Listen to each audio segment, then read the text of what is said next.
안녕하십니까. 계명대학교 공명재입니다. 복지는 무엇입니까? 하는 질문에 여러 가지 답이 있을 것입니다. 저는 복지는 일자리라고 생각합니다.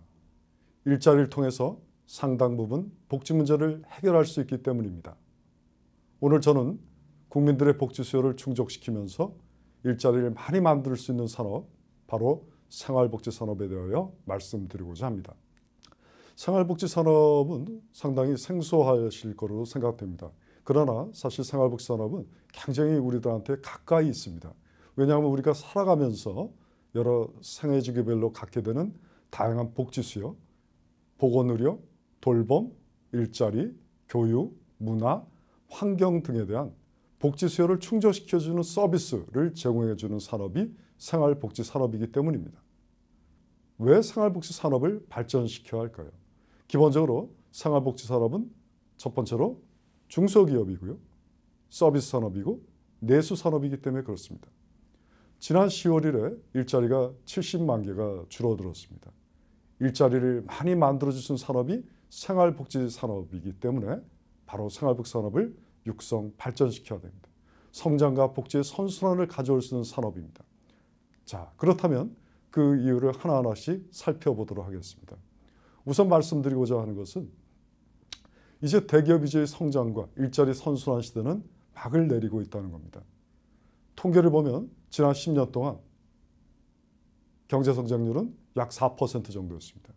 그러나 일자리는 불과 이를 약간 넘은 1.2% 성장에 그치고 있습니다. 즉 성장이 바로 일자리를 가져온다는 얘기가 아닙니다. 그 이유는 우리 경제 주력 산업이 바로 뭐죠? 전자, IT, 철강, 자동차 등입니다. 이들의 고용 유발 효과가 아주 작습니다. 취업 유발 계수라고 있습니다. 취업 유발 계수는 10억 원을 투자했을 때 만들어지는 일자리 숫자입니다. 제가 그래프를 통해서 보여드리고 있습니다만 사회복지 서비스 부분의 경우에는 제조업 대비해서 3배 정도, 보건복지 관련 산업의 경우는 제조업 대비해서 2배 정도의 취업 유발 계수를 보여주고 있습니다. 따라서 일자리를 많이 만들 수 있는 산업, 바로 생활복지 산업을 육성시켜야 됩니다. 두 번째로 말씀드릴 수 있는 것은 이제 경제성장 자체도 여의치 않은 시대라는 겁니다. 2011년 경제성장률은 3.6%였습니다. 작년에는 경기가 굉장히 안 좋았죠. 2%에 불과했습니다. 2013년의 경우도 2%대의 성장을 벗어나지 못할 것으로 보입니다. 즉 성장 일자리를 조금은 가져온다 하더라도 성장 자체도 쉽지가 않기 때문에 이제 수출 위주의 경제 성장, 그 정책에서 패러다임 전환이 필요할 때입니다. 즉 내수 산업을 일으켜야 된다는 얘기죠. 그 내수 산업이 바로 생활복지 산업입니다. 이들 산업이 대부분 국내에서 이루어지죠. 즉 내수 산업입니다.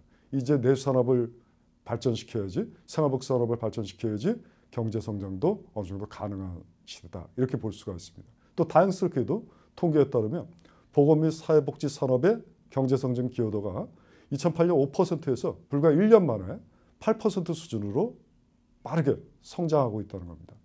그리고 수출은 상당히 어렵다는 게 엔화나 달러화가 계속 평가 절하 문제가 대두되고 있기 때문에 결국 내수시장이 활성화돼야 된다는 것이고, 또 산업연구원 작년 12월에 연구가 있었습니다마는 기본적으로 사회복 서비스 부문 같은 경우에도 생산 유발 효과뿐만이 아니라 소비를 통해서 추가적으로 생산이 파급되는 효과가 있습니다. 즉 큰 내수 확대 효과가 있어서 공공지출 배분이 있다면 우선적으로 지출이 이루어져야 될 부분이 바로 사회복지 서비스 부분이다. 이런 이야기를 결론을 내리고 있습니다.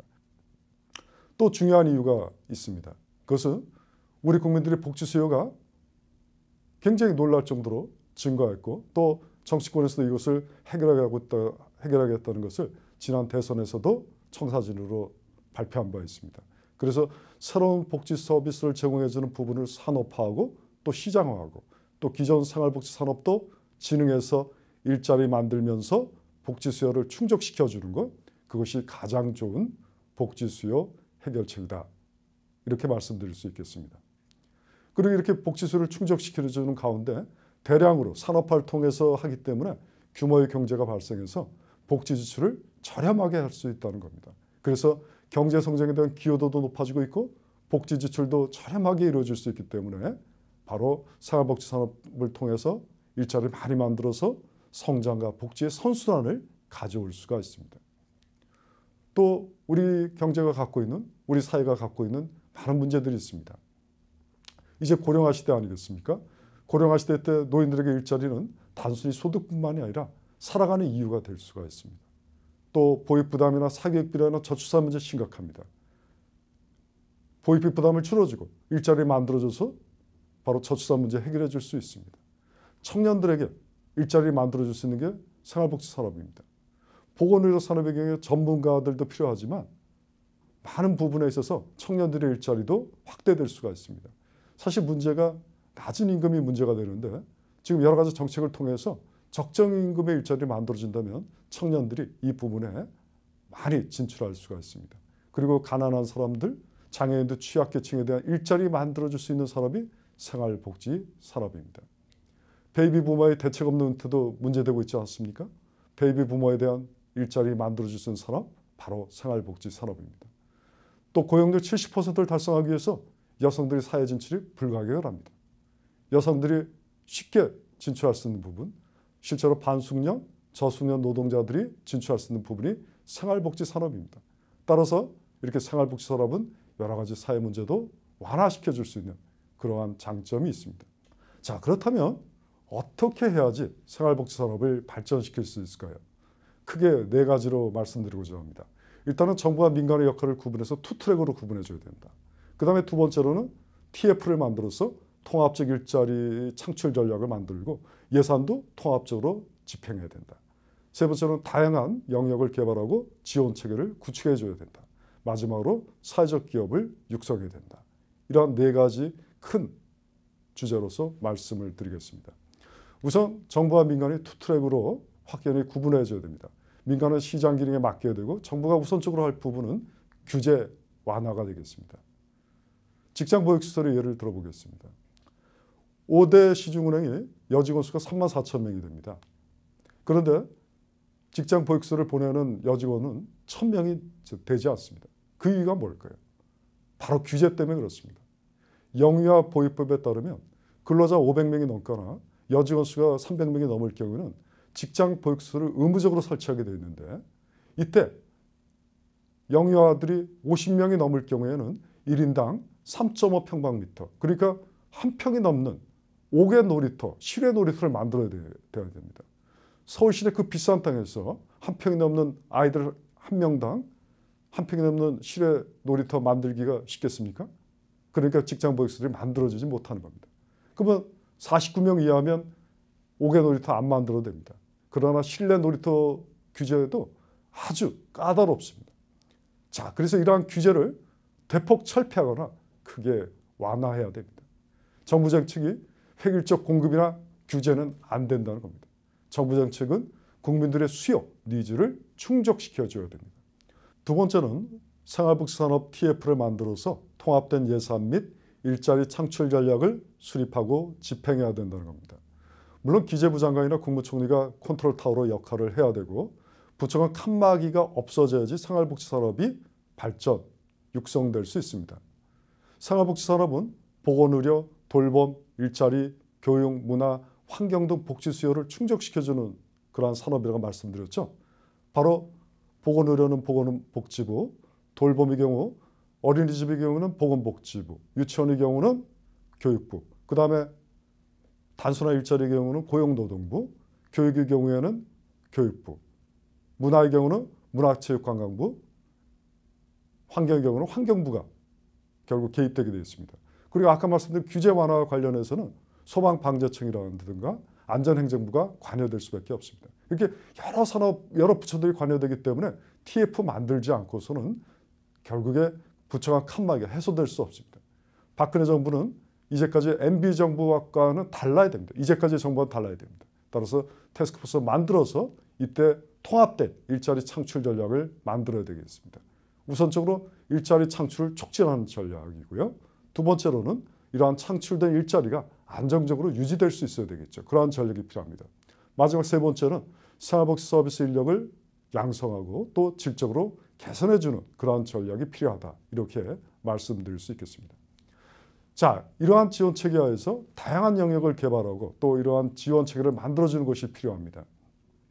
고용률 70% 달성과 관련해서 박근혜 대통령께서 다양한 직업군들이 만들어주는 게 필요하다고 말씀하셨는데, 예를 들어서 생활문화상담사, 생활체육지도사, 문화예술교육 강사, 미술, 음악 및 연극치료사, 문화복지사 이렇게 등등 다양한 직업군이 만들어질 수 있는 것이 바로 생활복지 산업입니다. 그 다음에 사회적 기업을 육성해야 됩니다. 사회적 기업은 일반 기업이 아닙니다. 일반 기업의 경우에는 돈을 벌기 위해서, 즉 이윤 창출이라는 것이 돈을 벌기 위함이 아니겠습니까? 사회적 기업은 아닙니다. 사회적 목적을 추구합니다. 어떤 사회적 목적이냐? 취약계층에게 생활복지 서비스라든가 일자리를 제공하여 주고요. 지역사회 공헌에서 지역 주민이나 국민들의 삶의 질을 높이는 그러한 사회적 목적을 추구하는 기업입니다. 그래서 사회적 기업이 육성이 돼야지 우리나라가 명실상부하게 선진국으로 바로 발돋움할 수 있는 그러한 토대가 된다, 이렇게 말씀드릴 수 있겠습니다. 그래서 정부에서는 사회적 기업 생태계를 마련을 해줘야 됩니다. 물론 펀드 등을 조성해 줄 수도 있고요. 지방정부와 연합으로 이 사회적 기업에 종사하시는 분들에게 4대 보험을 제공해 주는 것도 한 가지 방법이 될 수 있을 겁니다. 또 협동조합도 제3센터의 기능을 활성화시켜서 사회적 기업을 육성할 수 있습니다. 자, 이렇게 여러 가지 조처를 통해서, 정책을 통해서 생활복지 산업을 육성할 경우에 기대할 수 있는 일자리 숫자는 과연 얼마가 될까 궁금하실 겁니다. 생활복지 산업에서 일자리 연 28만 개 달성할 수 있습니다. 어떻게 가능하냐? 2010년에 전체 산업 취업자 증가분이 약 46만 명이었습니다. 그 가운데 생활복지 산업가에서 중요한 부분을 차지하고 있는 보건복지 관련 산업에서 23만 명의 일자리가 창출됐습니다.